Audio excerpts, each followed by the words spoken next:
family on a Wednesday. Guess what? What? We have something fun for you to do. I love telling people about all of the new things, new to you after several months, that are coming back online and reopening. And we have a special guest joining us this morning, Jill Willis with Multnomah Falls Lodge, joining us bright and early this morning. And you've got to be so excited because after 5 months, the lodge, the trail, the falls, they're back open. And you guys kind of did a grand opening yesterday, and now everyone's going to know about it. So welcome, Jill. Tell us, you guys have been working so hard to figure out this plan and the one way in and the one way out. Kind of tell us some of the markers for folks who are like, aha, it's going to be hot this weekend. I want to go to see the falls. Right. So we are so excited to finally open our doors.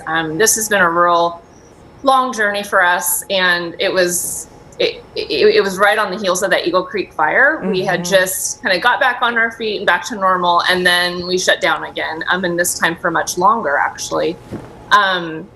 So we were really excited to get back up and running, but we also wanted to make sure that we were really focused on safety, following the CDC guidelines, and trying to figure out how you social distance one of the most popular tourist attractions in the state, especially in the summer. So we did it. We kind of did a dress rehearsal yesterday. It went really well. So it's going to look different. The beautiful waterfall is gorgeous. That hasn't changed at all. But you will notice it's one way up to the viewing platform, one way down, one way into the lodge, one way out. When you park in the 84 parking lot, we've created pathways so that you're socially distanced from kind of oncoming foot traffic. So we've tried to make it as easy as possible for people just to naturally social distance, because we put some physical barriers, some stanchions along the way to kind of guide people throughout the property. And probably the biggest thing that if visitors are coming this weekend or any day that they need to know is that there is no parking on the scenic highway. And we found that yesterday that was the confusing point, because the scenic highway is open, but the parking lot on the scenic highway is not. And once you make that exit at Bridalveil to go down the scenic highway, it's really hard to switch course and to turn around and to get onto that freeway lot. So if you know you're going to come, you need to park on the I-84 parking lot. Jill, I know there has to be some mixed feelings there at the lodge in terms of, hey, we're open, we're back up and running, we're excited to have people back out here to see the falls, but at the same time you realize you can't handle a big crowd. So I don't know if there's a way to keep people from coming out. It's like you don't want them to not come, but you can't handle too many people coming at the same time. So what is the plan for one of those gorgeous days where, like Nina said, it is hot and people want to come out? How are you going to handle what could be a big crowd? Right. So we've literally spent the past 5 months doing the math and crunching those numbers. We've measured the plaza, we've measured the entire site to figure out, in a perfect world, if everyone did a great job social distancing, what's the number? And that number was pretty big. So we kind of backed off of that a little bit, knowing that it's not going to be perfect. So we're starting with 300 people. We're going to amp that up if we can, and invite more people on, and we might have to back off if it doesn't go well. But just to give people a sense, normally on any given day, we have well over 1,000 people just on the lodge and plaza area at a given time. So it'll be really nice for people that are used to it being so crowded that you can actually get out there and not be crowded. And we're just going to be clicking people in. There's a checkpoint when you get there. You might have a picture of it there, and we're going to count how many people are coming on the property. And because you can only park in the I-84 parking lot, it really limits the amount of people that can come anyways. It's about 180 parking spots.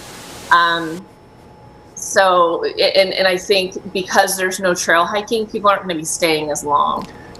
So there'll be more turnover for parking That is a spots. really important point. So it's just the trail to the bridge. Can you go behind the falls? You can't go to the bridge right now. Oh, you can't even go to the bridge? No, not right now. Okay. You can go up to the viewing. You can go up to the viewing platform, kind of that classic quintessential picture that everyone gets. That's wide open. But there's right now the U.S. Forest Service has decided to keep the trail part closed until we can figure out how does this go, and can we, safely open that layer to the bridge and make sure that people can social distance. So I'm sure that'll be coming, but in this first phase, it's just the viewing platform and the lodge. Gotcha. When I think about other tourist destinations that just recently reopened, you've got OMSI, for example, being one. The Newport Aquarium just reopened. The zoo, though, comes to mind in terms of a place that does attract a lot of people like your place does. But with the zoo, you have to pay to get in, right? So they have this timed ticketing system, which is really going to help them keep those numbers down. I don't have to pay to come look at the water. So there's no ticketing situation there. Yeah. So how do you handle that? You don't have that luxury like the zoo does of saying, hey, you got to buy a ticket online and you have to come at a certain time. You can't do anything like that, right? Well, we can, but we're not going to ask people to pay. Right. So right now, ODOT, they are kind of they own the parking lot essentially off of I-84. It's a tricky parking lot for people that have been out there because it's on a freeway and it's a left-hand exit. Yeah. So they do have the gates that help to control that. So that was one of the huge concerns with reopening. We got everything figured out on the site. We're like, okay, we got this, we're ready. And then we had to kind of worry about, how's the parking lot going to work? So phase 2 of this plan, at this point, they're looking, we partner with the U.S. Forest Service and with ODOT. They are looking at doing some type of a permitted, I don't think it's going to cost any money, but it'll make sure that we can plan on how many people are going to be there at a time. So that's the next phase. But right now it's first come, first serve. We're monitoring that and seeing how that goes. But it's a lot trickier than how the zoo is able to do it. Mm-hmm. And just to clarify, OMSI is the exhibit and the submarine, all the touching, everything else, that's not open quite yet. So just if you're excited to go to OMSI or something like that, because I know we are missing that too. But Jill, kind of talk about, I was reading from our story from yesterday, you guys are doing outdoor food, and it's not sit down, but kind of explain the lodge, what kind of activities and things do you guys have open right now? So right now, we have our gift shop. We have our snack bar and our espresso. So those really haven't changed. The layout has changed a little bit, but it's the same offerings. It's the same, things that you would expect to see in both of those places. What's changed the most is the sit-down dining. Normally we offer a really wonderful breakfast, lunch, and dinner dining experience. Mm-hmm. It's been a tradition that we have been doing there for over 40 years, doing that sit-down dining mm-hmm. service. And it's a real huge part of our revenue and our labor. Mm-hmm. We have a lot of employees that are servers and cooks and hosts and bussers. Mm-hmm. And that was a lot of people that we had to lay off. So we had to figure out a way to bring everyone back, even though we can't do indoor dining right now. Jill, go ahead. Oh, sorry. So it's just to-go food. So you come into the restaurant and you get grill food and you take it outside, and we've expanded the tables outside. So there's a lot more tables outside than you would normally see. Great. Yeah. You've already tackled a couple of the questions that our viewers have asked this morning on the stream. I'm always checking the live Facebook stream during Sunrise Extra, so the questions are starting to pour in. And Ann asked about the restaurant, which you just addressed. Jeff Lucas asked earlier about parking, which you've already talked about. Yulia, I think it's Yulia? Yuliya. Yulia. She says 5 months, ? Yeah, believe it or not, we've been in this now for 5 months. Because I think the 22nd of March was the day you closed down. So exactly 5 months would have been the 22nd of August. Yeah, we actually closed down the restaurant. Governor Brown, I believe it was March 18th, shut the indoor dining down. And then the next day we realized that we were still getting, lots of people. Mm-hmm. And we were very nervous about the gift shop, and there was just so many unknowns at that time. And obviously there was no social distancing in place. So we shut that down on the 18th too. And then we continued with the snack bar until the 22nd. So really for us, it's been almost 5 months. Yeah. I imagine you're going to have to wear your best customer service hat for the next few weeks, maybe the next few months, because as Brian points out on our stream, good morning, Brian, we see you watching, we see you commenting. He says it's going to be a blank show for a few weeks, in his opinion, because of the limited parking, right? Because the hiking trail to the top is closed. He said so many people will probably drive up and not realize the restrictions that are in place. Regardless of how you try to get the word out, regardless of how many times we say it on the news, people will show up and go, oh, I didn't know, and there could be disappointment. So how do you deal with that, Jill? And we have the most amazing staff on the planet. They are just, I can't say enough great things about them. So those amazing customer service people I was telling you about that, you know, we're used to working in the restaurant and serving, they're out on the plaza right now. They're helping check people in. They're, you know, when people pull up on the scenic highway, they're out there telling them the drill. That was the biggest issue yesterday, because there was we were just opening. So literally the only people that visited yesterday were the people that happened to come by and go, oh, wow, you're open. Mm-hmm. How do I get in? So it's going to be a lot of communication. We're just going to try and get the message out as much as possible with signage. I know ODOT has been putting up BMS signs to help people understand no parking on the old highway, park on I-84. And so those will just be messages that we continue to tweak and try and get out in as many different ways as possible, because we don't want people to come frustrated. We already know it's hard enough as it is to kind of deal with the crowds and the parking. So we want to mitigate that as much as possible. Yeah, we've been showing all morning. We did kind of a call out for viewer pictures of, you know, great moments that you have had at Multnomah Falls or at the lodge. And we got so many, Jill. And I don't know if Director Mark, you can kind of throw those up while we're talking.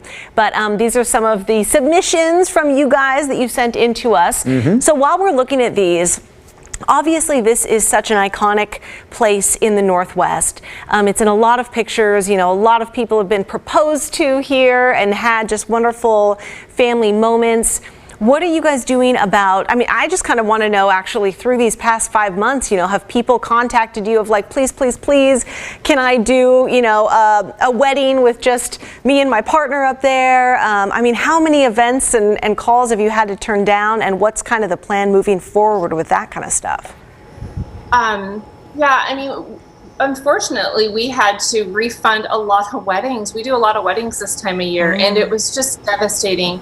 A lot of people rescheduled for next summer because we weren't sure. We just, no one really knows right now, right? With the next, what's going to come this fall and winter. So we've been encouraging people to, you know, just rebook it a year out. And obviously we gave full refunds or, you know, full credit into next summer because we want to make sure those events happen. But right now, we don't have that timeline. And we don't know when we're going to open up our indoor dining again.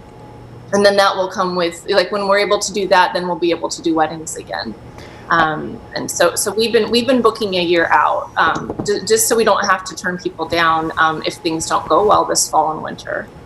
That picture we have up on the screen there a moment ago, we just took it down, but the last picture we showed actually was from one of our KGW family members, Brittany Falkers, who had a great shot of her parents there, Jill, in front of the falls, her parents well in the foreground, and they almost created like this heart shape with their necks as they were kissing in front of the waterfall. I know that it's not easy from a business standpoint to be shut down for as long as you were, 5 months and all, but I also heard there were a couple of things that happened during these last 5 months while you were on standby, so to speak, and you probably thought to yourself when those things happened, geez, it's good that we're not open right now. One of them was in like a huge tree that slid down and crashed. I don't know if it was on the plaza or near the plaza. It was on the plaza, and it was just random. There wasn't a windstorm. It was a relatively nice day, and a huge tree came crashing down on the plaza, broke the rails, broke the rock wall. If someone would have been there, it would have been very bad. Right now, if you had your normal crowd there, they would have broken people. Yeah. And without a doubt, there's no way that people wouldn't have been standing there because it covered up so much square footage. So we did that, and then we had a massive water leak that was extremely challenging to detect. So we had no water for a few months. So, you know, because the leak ended up being under the creek, and so you have to, that was hard to find. so those are the things where we're like, well, these are the times, you try and stay positive, you try and be optimistic and hopeful, because with as far as I know, the majority of small businesses, no one's getting insurance money right now for the pandemic, for that closure. And so it's just, you start to feel really defeated, because you don't know what's coming next. We are still responsible for maintaining the site at Multnomah Falls and the lodge, regardless of if we have revenue or not. It's our responsibility to do all the maintenance and repairs. So, you're really excited to get back up and running because it's going to start to get you closer to being normal again. But there's also just the anxiety that comes along with opening up during these times as well. So trying to make it work for everyone. And we hope we've created something that people will embrace. So. And you said you guys are responsible, for a lot of that up there. All growing up here in Portland, Jill, I would have had no idea that a private family owned that building. I have actually never been in the lodge, shockingly, which is terrible, I know. I've been in Multnomah Falls, all growing up, and I just walk right, you're looking at the falls and I go right to it. And so I never knew that it was a private family that ran it. I never knew there was a restaurant inside. And for everyone watching, Jill is kind of a family member of the show. Chris Willis, one of our longtime anchors here at KGW, is Jill's husband. And until, he met you and started talking about you, I was like, there's a family that owns that? Kind of talk about your family history with the lodge and just kind of what it means to you personally. Yeah, just to start off, we don't physically own the lodge. Oh, okay. See, I'm learning. Yeah, no, it's okay. That's okay. It's confusing. The U.S. Forest Service, it's their lodge, it's their property. There's a long history there, and so our family owns Multnomah Falls Company, and that is the business that runs the site. So so that's the privatized aspect of it. But we work very closely with the U.S. Forest Service, kind of in that partnership. So my family has done that since 1977. Wow. My grandfather was the general manager out there, with a few other company members. And then my dad came out there in 1982. And then I've been out there for a number of years as well. So that generational piece is really, it's really special. It keeps, we were just thinking yesterday, I was looking around, and the majority of our employees have been with us for a long time. We're a family. I was brought to tears by the people that wanted to still stick with us. Between being the Eagle Creek fire, then this, and a lot of our employees, they're tip-based employees. And they stick with us, and we're a family, and we're very connected in that way, and in preserving those relationships. So we really try and keep on a core staff throughout the year. We're seasonal. Like all seasonal businesses, you make money half the year, you don't the other half of the year, and you squirrel it away. So being closed during the season has been really devastating. But having that employee base and that Multnomah Falls family, we'll get through it, and we'll make it through this year. So now I'm curious. I don't know if you can answer this question in less than a minute, Jill, but you mentioned now your family being involved since 1977, 43 years. So prior to that, there was no one running the show up there at the falls, so to speak. Like your family just said, hey, Forest Service, we'll come on board and we'll take care of this place and we'll make it sing. I mean, is that how it worked? Kinda. There's different companies that I think had done it over the years. It was really my grandfather. So my grandfather came into Multnomah Falls company aspect after they'd been established for about 10 years. Okay. And it was in poor shape. It was. And he came, they brought him in as a general manager. He had been a general manager at another type of place down in Crater Lake, and they said, hey, Mr. Buck, can you come in and make this work, make money. And so that was the company who had asked him to come in and do that, and he did. And he did an outstanding job. But I remember him working 7 days a week, 12-hour days. And then when he had enough money, bringing my dad, we lived in Spokane at the time, he brought my dad in because he could finally afford to bring on, another general manager. And then throughout the years, we've been able to make it work. It's hard to do a seasonal business like that. Jill, I hate to interrupt you. We have to go. We have to get to a Today Show cut in. Thank you so much. Multnomah Falls, you guys, is open. Masks required. Follow the signs. Go support them. Go outside and see the falls. There's more information on their website. Jill, thanks. Great. Thank you.